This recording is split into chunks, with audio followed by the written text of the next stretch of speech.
kalau memang misalkan mau cari E36, kira-kira apa aja sih Ji yang perlu diperhatiin Ji? Kita perlu jelasin juga kali ya. Boleh. Sambil lihat mobilnya ya. Boleh kita kasih contoh di mobil ini ya? Ya. Nah, apa dulu Bung Son yang perlu kita perhatikan nih? Dari luar dulu aja ya. Nah, Dari luar biasanya ini karat. karat. Tuh. Utamanya di mana itu karatnya? Karatnya itu ada di dek depan, Dek depan. di dekat di bawah pedal gas. Itu yang paling common ya. Yang paling common. Tapi sebenarnya itu nggak gimana juga gitu, karena memang jalur air soalnya di situ. Wajar lah ya. Wajar. Kenapa bisa keropos? Karena itu ada lubang di situ. Nah, harusnya ada lubang lagi nih. Ada lubang lagi untuk pembuangan air. Nah, yang jadi masalah adalah si pembuangan tadi kena lumpur atau kena kotor-kotoran kan. Jadi mampet dia. Jadi mampet, akhirnya air mengenang situ jadi karat gitu. Dan itu hampir semua E36 yang normal ya. Ya normal. Itu kayak gitu. Kalaupun nggak karat biasanya udah di repair. Gitu. Terus apa lagi nih yang perlu diperhatikan nih dari eksterior ya Bung Son? Eksterior. Paling sih kalau kita lihat standar sih ya. Paling kita lihat mobil enak apa enggak, berdirinya lihat dari nut-nutnya. Oh ini biasanya kelihatan kalau udah dempulan parah banget kelihatan ya. Ya, ini kan kali ini nutnya lurus nih. Jadi enak berdirinya. Kalau body sih lebih ke relatif ya. Gitu-gitu doang. Gitu. Terus sama kalau urusan mesin itu kayak tadi contohnya. Sembari kita lihat kali Bung Son ya. Boleh. Nah, kalau dari mesin relatif aman. Nggak penyakit ya, kata orang-orang kan BMW gimana Enggak sih.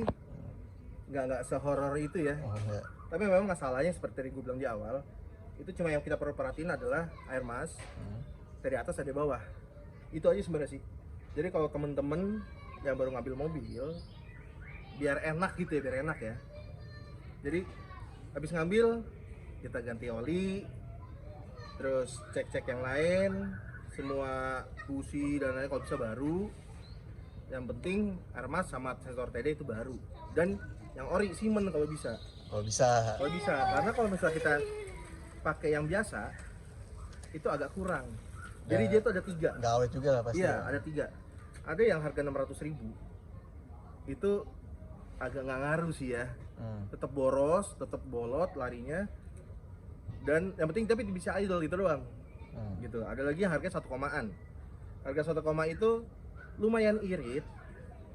Larinya lumayan enteng. Ya bisa sih dibeli sih kalau memang lagi nggak ada uang. Rekomen lah, masih rekomen. Kalau kepepet. Ada lagi yang asli Siemens. Nah itu harganya lumayan, ada dari 3 juta sampai 4,5 juta. Oh jauh. Tapi itu memang itu sangat berbeda. Jadi pengalaman gue pakai yang Siemens itu seperti memang jadi kayak perkara airflow doang atau air mas sama sensor TD itu kayak kita pakai beda mesin aja kayaknya. Powernya berasa ya. Powernya berbeda jauh gitu. Jadi kalau misalnya ada orang bilang oh yang enak 323, 320 nggak ada larinya, sebenarnya mungkin tadi mobil-mobil kalian mungkin nggak pakai yang ori, air mas sama sensor TD-nya, karena itu paling vital. Jadi bolot mobilnya ya. Bolot banget tuh gitu. Nah sama kalau mesin sih aman ya. Paling yang sering masalah adalah di packing filter oli di sini. Jadi sini sama kop silinder ya. Jadi ini packingnya suka bocor. Jadi suka oli suka keluar. Itu doang sih paling. Itu perlu diperhatikan lah ya. Iya, tapi ada barang yang cukup susah. Apa tuh? Di sini. Ini intake ini nih. Khusus untuk M50 M52 ya. Jadi ada intake untuk untuk alternator. Ini kalau kita cari barunya nggak ada. Loh, nggak ada. Dan rata-rata udah pada jebol, udah berancur. Udah pecah ya? Pecah. Jadi kalau mau carinya di eBay. Nih. Oh ini utuh ya? Ini utuh. Dan sekedar saran sih bagi gua, kalau lu pakai BMW, filter udara tuh harus diperhatiin. Karena salah satu penyebab air masnya rusak adalah filter udara kotor. Ngaruh ya? Ngaruh. Kalau mobilnya kan ya udah bodo amat gitu ya.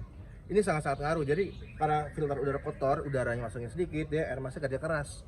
Efeknya jadi rusak. Itu. Paling kalau mesin itu doang, paling cooling ya, cooling system. Itu mah ya wajar lah, itu mah sadar diri kan sih. Iya. Yang paling sering masalah adalah di ini, tabung reservoirnya.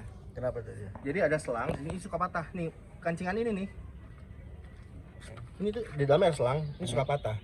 Karena kenapa? Orang tuh kalau buka, suka begini dong nih, main buka nih. Lihat ya, goyang. Yang bener adalah kita pegang dulu satu, kita pegang begini. Kalau begini kadang-kadang orang main buka gitu doang kan, patah. Paling gitu doang sih. Kalau soal mesin ya. Kita lanjut interior kali ya. Lanjut interior kita. Lanjut interior. Oh iya, sama paling lampu. Oh, lampu. Lampu BMW itu kalau kita pakai lampu yang biasa ya. Itu Apa lampu apa Mas? Bohlamnya. Iya. Oh, bohlamnya. Bukan bolam ya. Apa tuh? Terminalnya. Oh, terminalnya. Jadi biasanya masalah di terminal tadi atau di soketnya. Jadi kebanyakan mobil BMW 36 itu suka mati lampu kadang-kadang. Jadi Bukan dari kadang-kadang PLN itu ya. bukan. Jadi karena itu kadang terminal lampu belakangnya yang lanjutan dari soket itu udah jelek. Perkara itu doang sebenarnya gitu loh. Jadi kadang-kadang mau nggak mau ya di jumper. Atau orang mungkin kalau nggak mau ribet ganti lampu LED. Iya. Yang satu set tuh itu doang gantinya. Cuma kalau gua sukanya memang lampu yang Oriannya. bawaannya ya udah, ya mau nggak mau kita rapiin jalur kabelnya. Dan masalah paling umum adalah kaca depan E36 itu suka retak dan gua nggak tahu kenapa. Bukan karena pemakaian atau kepentok apa gitu nggak? Enggak, karena gua pernah kaca gua retak, mobil gua nggak lagi gua pakai, Diretak sendiri. retak sendiri dalam garasi. Nah itu gua nggak tahu kenapa sih. Berbicara interior E36, agak sedikit sulit di sini. Sulitnya bukan barangnya, Tapi harganya. Oh, harganya. Karena bisa dibilang ini sebenarnya untuk ukuran mobil Eropa dia agak ringkih ban plastiknya, terutama kisi-kisi AC. Pada gampang lapuk ya. Iya, kisi AC terus kayak panel-panel kayak gini, center console atau pilar-pilar, cover pilar. Nah, jadi yang perlu kita perhatiin adalah sebenarnya kalau beli BMW interiornya bukan joknya Daria trim atau joknya fabric atau apa, kelengkapan si interior tersebut gitu. Karena kalau misal sampai nggak ada, kita agak lumayan untuk carinya. Nyarinya ya udah mungkin agak capek nggak nyarinya? Nyarinya gampang, nyari duitnya susah. Gitu. Sama paling speaker Nokia kali ya, harus ada. Speaker yang ininya ya? Iya, karena itu agak lumayan harganya. Itu copotan juga ya? Ya copotan paling. Dan copotan tuh sekarang susah karena biasanya dibeli sama pedagang, dikumpulin. Nah itu tuh yang begitu-gitu tuh. Yang Yang bikin harga naik terus. Yang harganya mungkin dikampakan cuma 150, 200, tiba-tiba jadi digoreng jadi 800.000 satunya gitu kan. Ini gitu sih. Kalau pilar A tuh juga suka nganga gitu. Suka nganga. Makanya that's why kenapa kita betulin waktu itu. Biar rapi ya. Biar rapi. Paling gitu doang sih. Sama masalah klasik adalah E36 itu pasti door trimnya rattling. Jadi nggak tahu kenapa juga pasti berisik. Umur lah itu mah. Umur. Tapi ini termasuk nggak berisik sih. Iya aman ini mah. Ya masih ya wajar lah. Biasanya tuh sampai bunyi wah, terus bunyi keot gitu-gitu kadang-kadang. Tapi ini cukup aman. Sama bicara Matic. Nah kebetulan mobil ini Matic. Jadi kadang-kadang teman-teman juga banyak nih yang mungkin baru mau main Eropa atau biasa pakai mobil Jepang, apalagi pakai Jazz yang CVT gitu-gitu kan. Pas makin ini, loh kok nentak, ini Matic-nya rusak ya? Bukan, ini Matic-nya konvensional gitu. Jadi selama dia jedaknya nggak parah, nggak seperti kayak mobil ditabrak, itu masih aman. Masih oke ya? Masih oke. Yang penting pas perpindahan giginya masuk D nih, D naik dari 1, 2, 3, 4 itu halus Pas di bawah jalannya. iya. Jadi kalau perpindahan dari N ke D atau N ke R itu jedak wajar, tapi bukan jedak yang cuok gitu ya, cuma agak dek gitu dikit. Ya mungkin kayak ini Matic-nya Fortuner lah ya.